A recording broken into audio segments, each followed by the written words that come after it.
நேர்மையான பிச்சைக்காரர். ஒரு மன்னனுக்கு ஒரு மனிதன் தனக்கு கிடைக்கும் அதிர்ஷ்டத்தை எப்படி பயன்படுத்துகிறான் என்று அறிய ஆசைப்பட்டான். அதை சோதிப்பதற்கு ஒரு நாள் 2 ரொட்டி துண்டுகளை வரவழைத்து விலையுயர்ந்த வைரக்கற்களை ஒன்றினுள் பதுக்கி வைத்தான். பிறகு 2 ரொட்டி துண்டுகளையும் பணியாளன் ஒருவனிடம் கொடுத்து, தகுதி உள்ள கண்ணியமான மனிதன் ஒருவனுக்கு இந்த கனமான ரொட்டியையும் மற்றொரு சாதாரண ரொட்டியை ஒரு பிச்சைக்காரனுக்கும் கொடு என்று சொன்னான். நீண்ட அடர்ந்த தாடியுடன் சாமியாரை போன்ற ஒரு நபருக்கு அந்த பணியாளன் வைரக்கற்கள் உள்ள ரொட்டியை அளித்தான். பிறகு மற்றொன்றை ஒரு பிச்சைக்காரனுக்கு அளித்தான். சாமியார் போன்ற நபர் தனக்கு கிடைத்த ரொட்டியை உற்று பார்த்து, இது சரியாக பக்குவப்படுவதால் கொஞ்சம் கனமாக உள்ளது என நினைத்து, அது தன் அருகில் வைத்திருந்த பிச்சைக்காரனிடம், எனக்கு கிடைத்த ரொட்டி கனமாக உள்ளது, எனக்கு அவ்வளவு பசி இல்லை, ஆகையால் இதை நீ எடுத்துக்கொண்டு உன்னுடையதை எனக்கு கொடு என்றான். உடனே இருவரும் தங்களுடைய ரொட்டிகளை மாற்றிக்கொண்டனர். உடனே அந்த சாமியாரையும் பிச்சைக்காரனையும் பின்தொடருமாறு தன் பணியாட்களுக்கு உத்தரவிட்டான் மன்னன். அன்று மாலையே மன்னனிடம் வேலையாட்கள் அவ்விருவரை பற்றிய தகவலை கூறினர்.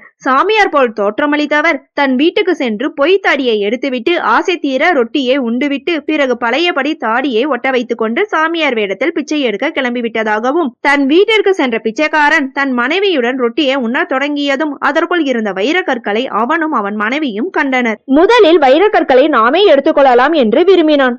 ஆனால் அந்த பிச்சைக்காரன் இந்த ரொட்டியை அளித்த அரசு பணியாளரிடம் இதை பற்றி உண்மையை தெரிந்து கொள்ள வேண்டும், இவ்வாறு வைரக்கற்கள் உள்ளிருப்பது அவனுக்கு தெரியாது என்றால் அவருடைய பொருட்களை அவரிடமே சேர்க்க வேண்டும், ஆனால் தெரிந்தே இவ்வாறு கொடுத்தார் என்றால் இவை அந்த சாமியாரிடம் சேர வேண்டும், அதுதான் நியாயம் என்று கூறியதாகவும் வேலையாட்கள் கூறினர். அந்த பிச்சைக்காரனின் நேர்மையையும் உயர்ந்த உள்ளத்தையும் அறிந்த மன்னன் கடவுளின் அருளால் வைரக்கற்கள் ஒரு போலி சாமியாரிடம் சிக்காமல் நேர்மையான ஒரு பிச்சைக்காரனை அடைந்ததை எண்ணி மகிழ்ந்தான். பிச்சைக்காரனை அரண்மனைக்கு அழைத்து அந்த வைரக்கற்களை அவனுக்கே கொடுத்து மேலும் பல பரிசுகளும் வழங்கினான். பிச்சைக்காரனும் அதை விற்று கிடைத்த பணத்தில் வியாபாரம் செய்து சந்தோஷமாக வாழ்ந்தான். ஓகே ஃப்ரெண்ட்ஸ், நெக்ஸ்ட் வீடியோல பார்க்கலாம். இந்த வீடியோ உங்களுக்கு பிடிச்சிருந்தா லைக், ஷேர், சப்ஸ்கிரைப் பண்ணுங்க. தேங்க்யூ.